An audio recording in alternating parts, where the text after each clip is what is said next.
The Shadow Home Secretary's U-turn, a calculated retreat or genuine flexibility. Recent statements from Labor's Home Office team have ignited a firestorm of controversy, sparking accusations of a strategic retreat from their initial pledge for independent inquiries into child sexual exploitation. The core of the dispute centers around a shift in language regarding the promised investigations, a shift that critics allege is motivated by a desire to avoid alienating Muslim voters.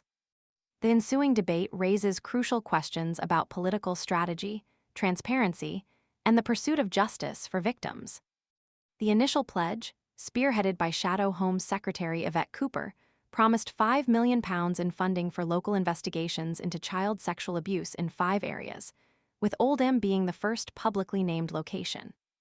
This initiative was lauded by many as a necessary step to address the systemic failings highlighted in Professor Alexis Jay's independent inquiry into child sexual abuse, which exposed widespread institutional failures. However, the government's resistance to a further national inquiry, a move criticized for potentially shielding powerful individuals from accountability, underscored the need for robust local investigations. The controversy erupted following comments made by Home Office Minister Jess Phillips in the House of Commons. Phillips announced a flexible approach to supporting local inquiries, suggesting a move towards bespoke work, including local victims panels or locally led audits of the handling of historical cases. While seemingly innocuous, this statement immediately triggered accusations of Labor backtracking on their commitment to full-scale, independent inquiries. Opponents, seizing on this shift in rhetoric, have aggressively accused Labor of deliberately diluting their pledge to appease Muslim communities.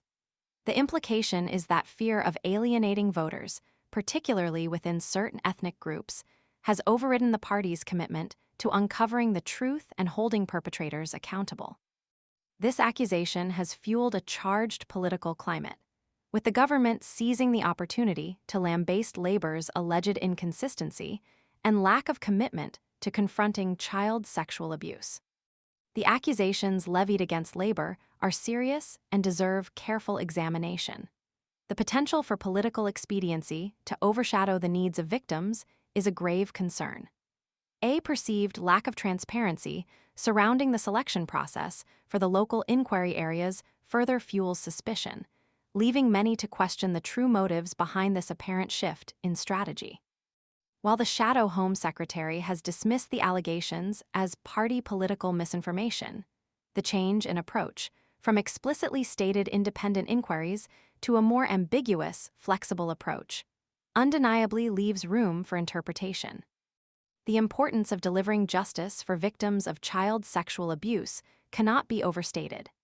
Independent inquiries serve a crucial function in exposing institutional failings and ensuring accountability.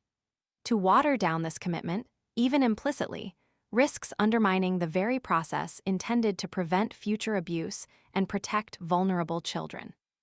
The ambiguity surrounding the flexible approach demands clarification. What constitutes bespoke work? How will the independence of these local inquiries be guaranteed? Will victims have the same level of access to justice as they would under a fully independent inquiry? These unanswered questions fuel the ongoing debate and intensify the public scrutiny of Labor's handling of this sensitive issue. This isn't merely a political squabble. It's a matter of public trust and the pursuit of justice for victims of horrific crimes. The lack of clear, consistent messaging from the Labor Party only serves to fuel doubt and suspicion. Transparency, clarity, and a steadfast commitment to independent investigation are paramount. Anything less risks perpetuating the very failings that previous inquiries have sought to expose and ultimately leaves vulnerable children at risk. The Shadow Home Secretary's response needs to move beyond simply dismissing criticism and offer concrete reassurances that victims' needs will remain at the heart of their approach. Failure to do so will further damage public trust and overshadow any positive intentions.